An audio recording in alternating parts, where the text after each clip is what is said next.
तुमच्या आमच्यामध्ये कालेकराची जी बदन काय म्हणतात त्याला ते बदफैलीपणा जो होता, बदनीती, तीच नीती आता या 30 मध्ये येणार आहे. अण्णा डांगेचं एक वाक्य तुम्ही ऐकलं की नाही मला माहित नाही, पण ते वाक्य माझ्या कानात कायम राहिले. आता काय वाक्य होतं की ऋषी तुल्य आमदार गणपतराव देशमुख साहेबांनी असं त्यांना सांगितलं की 2011च्या जनगणनेमध्ये धनगराची लोकसंख्या फक्त 28 लाख आहे. समजून घ्या मी काय बोलतो ते. हे ज्ञानबाची मेक आहे. तुम्ही आम्ही 1.5 कोटी म्हणतोय, कोणी 2 कोटी म्हणतोय, मनाला वाटेल तसं बोलतोय आपण. तुमच्या बोलण्याला अर्थ नाही, तुमच्या बोलण्याला अर्थ नाही. लोक म्हणाले एवढे कोटीची संख्या आहे, आमच्या गंगाखेड मतदारसंघामध्ये 80,000 धनगराची मतं, दळणारला पडली 40,000. काय बोलतो? हे आकडे सांगू नका, नका सांगू आकडे. हे आकडे सांगून तुमचं पोट भरणार नाही, आकडे सांगू तुम्हाला आरक्षण मिळणार नाही, आकडे सांगू तुमचं कल्याण होणार नाही, उलट तुमचं नुकसान होऊ लागलेलं आहे. नंबर 2चा समाज असून सुद्धा या महाराष्ट्राच्या विधानसभेमध्ये किती आमदार तुमचे जात आहेत, जातीची उभे केले तरी जातीच पाडतायत. किती खासदार जात आहेत. मिठाच्या खड्यासारखा एक राज्यसभेमध्ये पाठवला बिचाराला. राज्यसभेमध्ये तुम्हाला आरक्षण मिळणार नाहीये. जे आरक्षण मिळेल ते लोकसभेमध्ये मिळेल.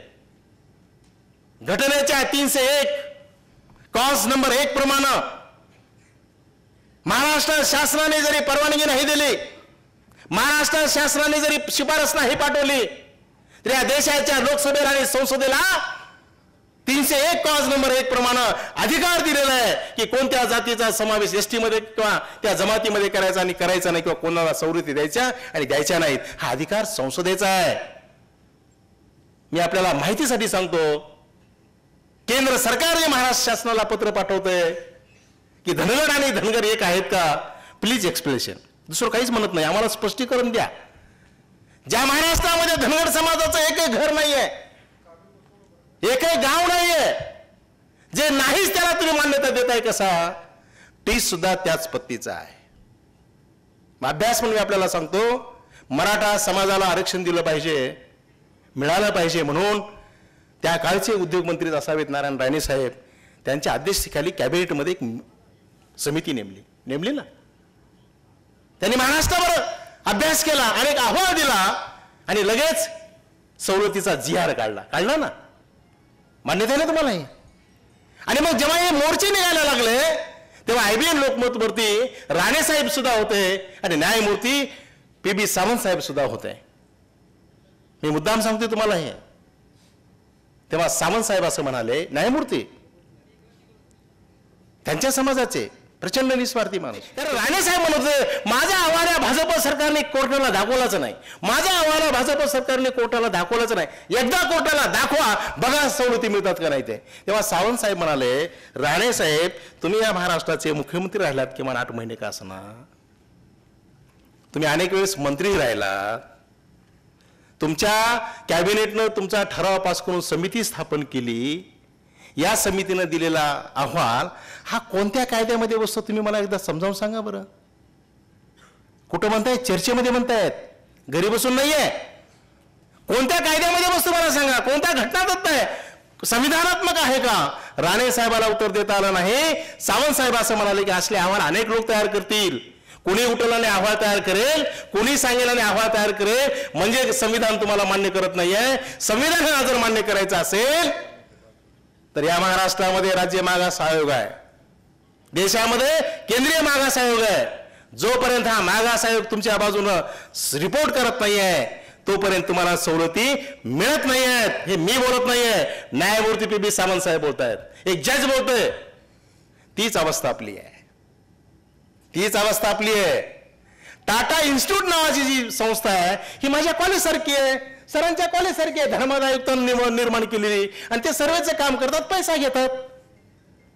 ते सर्वेचं काम करतात आणि पैसा घेतात. पण याला संविधानाचा आधार काय? कोणी मला मुख्यमंत्र्यांनी सांगितलं, मुख्यमंत्री म्हणजे घटना नाही आहे, मुख्यमंत्री म्हणजे संविधान नाही आहे. तुम्हाला मागासवर्गीय तुम्हाला जर करायचं असेल तर मागासवर्गीय आयोग करावं लागेल. एखादा सर्वे करत असताना आम्हाला आमची जात समाविष्ट करायची नाही आहे, समजून घ्या. त्यांचं रिपोर्टिंग काय चालू आहे? समाविष्ट करण्याचं रिपोर्टिंग चालू आहे. घातक रिपोर्टिंग आहे. काँग्रेसवाल्यांनी 60 वर्षे बोंबलायची सोय केली होती. हे भाजप शिवसेनेला एकदा तुमच्या तोंडामध्ये गोळा घालतील, पण हा सुद्धा करू देणार नाही आहेत, बिलकुल करू देणार नाही आहेत. कारण यांची नीती तुम्हाला आरक्षण देण्याची नाही आहे. नीती अजिबात नाही आरक्षण देण्याची. म्हणून टकले साहेबांना मी विनंती करतोय, उद्याचा जेव्हा या संमेलनाचा समारोप होईल तेव्हा हे ठराव पास करा. कारण संमेलनामध्ये ठराव पास केलेले हे कायदेशीर असतात. समाज मान्यता असते, घटनात्मक मान्यता असते. मुख्यमंत्र्यांच्या नावानं ठराव पास करा. अशा पद्धतीने टीस निर्माण केला, टीसचा निषेध करा आणि त्यांना सांगा की धनगरांच्या सामाजिक कल्याणापासून तुम्ही आम्हाला दूर सारू शकत नाहीयेत. आम्हाला टीसच्या अहवालाची गरज नाहीये. 1837 पासून ते 2012 पर्यंत अनेक पुरावे आम्ही तुम्हाला सादर केलेले आहेत. त्या पुराव्याचा आधार घेऊन डॉक्टर बाबासाहेब आंबेडकरांनी घटनेमध्ये जे शेड्यूलमध्ये जे नोंद केलेली आहे 36व्या क्रमांकावरती, हा धनगर जमात एसटी मध्ये आहे, अनुसूचित जमातीमध्ये आहे, त्याच्या सवलती लागू झाल्या पाहिजे. फक्त तुम्ही एकच करा, या महाराष्ट्रामध्ये धनगर नावाची कुठली जात नाही आहे, ती फक्त धनगरच आहे. आणि धनगर आणि धनगर हे सुद्धा एकच आहेत. एवढी शिफारस फक्त केंद्राला करा. बघू पुढे काय होतंय ते. आपण हा ठराव पास करा उद्या. आपल्याला विनंती करतोय मी. आणि मग जाता जाता एकच विनंती करतो, आपण सगळे विचारवंत आहात, आपण सगळे जाणकारी आहात. मी अधिक बोललो त्याबद्दल क्षमा मागतो. परंतु एक गोष्ट आपल्याला सांगतो की जोपर्यंत तुम्ही आम्ही एकत्र येणार नाहीये, जोपर्यंत तुम्ही आम्ही एकत्र येऊन हा गाणं ढकलणार नाहीये. डांगे साहेबांना मी विचारलं की अण्णा हा प्रश्न कसा मिटेल, मिटवायचा का नाही मिटवायचा आपल्याला? ते म्हणजे मिटवावं लागेल, पण कसा मिटेल? अण्णांना सांगितलेली गोष्ट सांगतो आणि थांबतो. ते म्हणजे शेतकरी शेतामध्ये गाडी बैल घेऊन चालला होता. योगायोग दुर्दैवानं ती गाडी फसली चिखलामध्ये.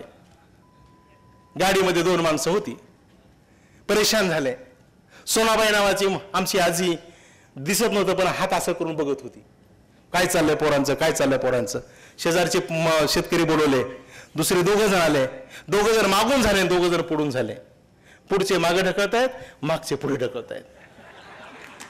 पुढचे मागे ढकलत आहेत, मागचे पुढे ढकलत आहेत. काय घडलं असेल? गाडी निघाली का? गाडी निघत नव्हती, ती फसत होती. ती फसत होती. आजी म्हणे अरे काय करलात पोरांनो, हे घामाघूम झाले होते, राग आला होता. म्हातारे तुला दिसत नाही का? बापा दिसत नाही म्हणून तर विचारते ना, दिसत नाही म्हणून तर विचारते. काय करताय?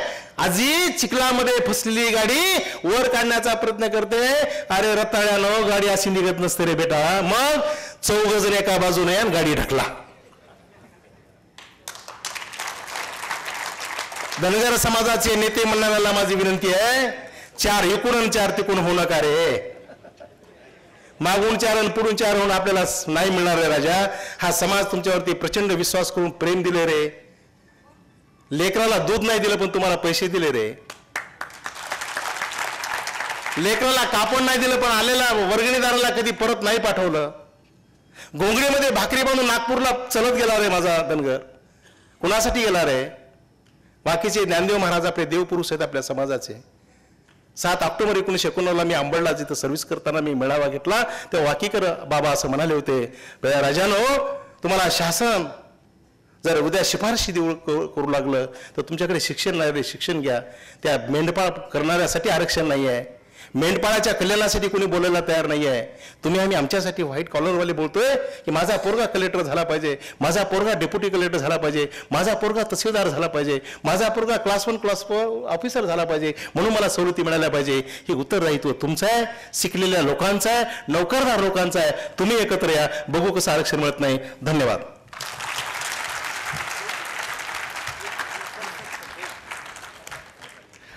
ऐतिहासिक कार्यक्रमामधले ऐतिहासिक परिसंवाद होत आहेत. आम्ही सगळंच नवीन नवीन बघायला लागलोय की इतकी घन चर्चा होते आणि एक माणूस जागा सोडायला तयार नाही.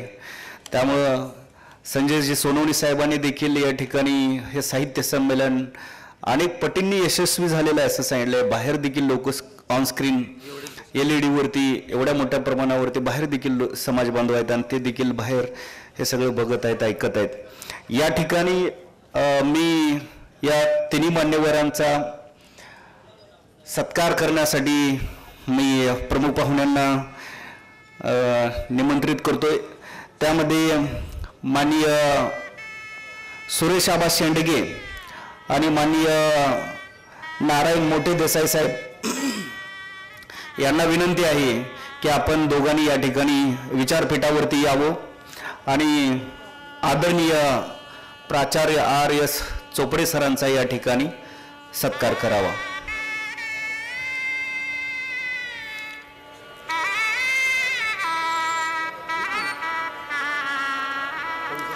अत्यंत यानंतर म्हणजे हसवाहसवी आहे, म्हणजे कवी संमेलन आहे त्या संदर्भात सर सांगतील, कारण मी त्यांना म्हटले की कवी संमेलनासंदर्भात तुम्ही बोला. दुसरी महत्वाची गोष्ट म्हणजे या ठिकाणी जो दुसरा या ठिकाणी आपण सत्कार या परिसंवादामध्ये जे सहभागी झाले होते त्यांचा करणार आहोत. हा सत्कार आदरणीय श्रीरंग शेवाळे साहेब आणि माननीय संभाजी सोळ आणि माननीय पांडुरंग रुपनर साहेबांना मी विनंती करतो की कृपया आपण विचारपीठावरती यावं आणि त्यांनी माननीय विठ्ठलराव गावडे इंदोर यांचा या ठिकाणी सत्कार करावा.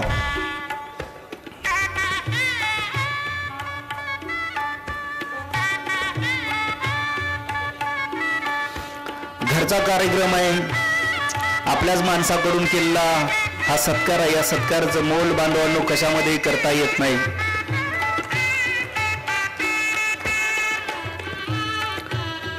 त्यानंतर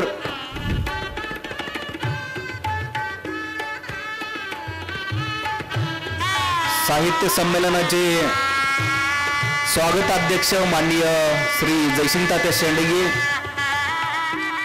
यशवंत सेनेचे सरसेनापती माननीय माधवरावजी गडदे साहेब,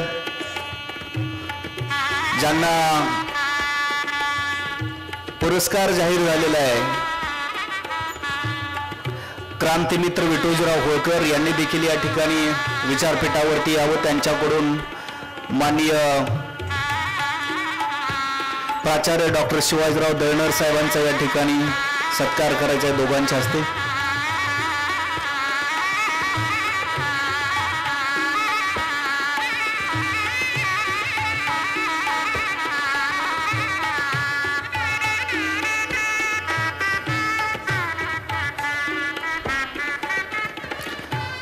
क्रांतिरत्न यशवंत सेनेचे सरसेनापती क्रांतिरत्न माधवराव गडदे साहेब, आदिवासी धनगर साहित्य संमेलनाचे स्वागताध्यक्ष माननीय जयसिंग तात्या शेंडगे, प्राचार्य डॉक्टर शिवाजीराव दळणर साहेबांचा या ठिकाणी ऐतिहासिक अशा पहिल्या महाराजा यशवंतराव होळकर साहित्य नगरीमध्ये या ठिकाणी हा ऐतिहासिक सत्कार करतायत. आपण सर्वांनी टाळ्या वाजवत. अत्यंत मौलिक आणि उल्लेखनीय असं मार्गदर्शन माननीय प्राचार्य डॉक्टर शिवाजीराव दळणर साहेबांनी केलेलं आहे. ते सारं रेकॉर्ड आपण कॅमेऱ्यामध्ये या ठिकाणी शूट केलेलं आहे. यावरती नंतर स्मरणिका वगैरे निघेल. पुन्हा ही भाषणं आपल्या समाजातल्या शेवटच्या माणसापर्यंत देखील पोहोच करण्याची व्यवस्था करण्यात आलेली आहे. याच्या DVDs बनवले जातील, याचे व्हिडिओज बनवले जातील, हे यूट्यूबवरून देखील प्रसारित केलं जाईल. यानंतर मी सरांच्याकडे पुढील कार्यक्रमाची सूत्र देतो आणि यानंतर ते आपल्या कवी संमेलनाची घोषणा करतील. धन्यवाद आदरणीय प्राचार्य डॉक्टर दळणर सर. खरंच आपल्या समाजाचा इतिहास अतिशय शब्दबद्ध, रचनात्मक आणि कायदेशीररित्या मांडला. म्हणून आदरणीय शिवाजी दळणर सर या पुस्तकातल्या 2 ओळी तुमच्यासाठी, दळणर सरांसाठी असं या कवितेमध्ये आहे. इथं त्यांच्यासाठी शब्द लागू होतात म्हणून वाचतो. ते माझे गुरु पण आहेत, त्यांच्या कॉलेजचाच मी विद्यार्थी आहे. स्वस्थ बसू वाटत नाही म्हणून सुस्त मी नाही, शब्दांचा प्रपंच करून व्यथा मांडितो जमातींच्या पुढच्या पिढ्यापायी. पोटतिडकीने बोलून लिहून आयुष्य लेखणी झिजवतो, म्हणून पोट भरण्यापुरताच उरत नाही कधी मी. बऱ्याच गोष्टी मनाला कानाला डोळ्याला बघवतच नाही, बघ्या रिकामा टेकडा म्हणून क्षणसुद्धा वाया घालवत नाही. अर्थपूर्ण शब्द माझा स्वार्थ मुळीच नाही, मुळावरच घाव घालितो शोषितो दुःख तुमच्या जमाती माझ्या जमाती पायी. अंधारलेल्या वाटा दगड काट्यांचे रस्ते, काटे वेचण्याचे दगड झेलण्याचे बळ मिळते तुमच्या पायी, बळ मिळते तुमच्या पायी. आदरणीय दळणर सरांसाठी हा शब्द सूळ साहेबांच्या या सर्वस्वी पुण्यश्लोक अहिल्यादेवी होळकर सर्वांना अर्पण या पुस्तकीतल्या वळी आहेत. आणि अभिमन्यू टकले सरांसाठी की असे विद्वान लोक या समाजासमोर आणून त्यांनी समाजाला ज्ञानवंत बनवण्याचा जो पिढा उचलला आहे, म्हणून आदरणीय डॉक्टर अभिमन्यू टकले सरांसाठी आणि त्यांच्या जीवन संगिनी सावित्री सारख्या त्यांच्या पाठीशी राहणाऱ्या आमच्या वहिनींसाठी 2 शब्द सांगतो की टकले सर आणि वहिनी तुम्ही एवढे मोठे व्हा की आबाळही तुमच्या पुढे टेंगणं दिसावं. टकले सर आणि वहिनी तुम्ही एवढे मोठे व्हा की आबाळही तुमच्या पुढे टेंगणं दिसावं. अपुरे पडावेत शब्दही तुमच्या कौतुकासाठी, अपुरे पडावेत शब्दही तुमच्या कौतुकासाठी आणि शब्दांनाही कोरं पडावं तुमचं कौतुक करण्यासाठी.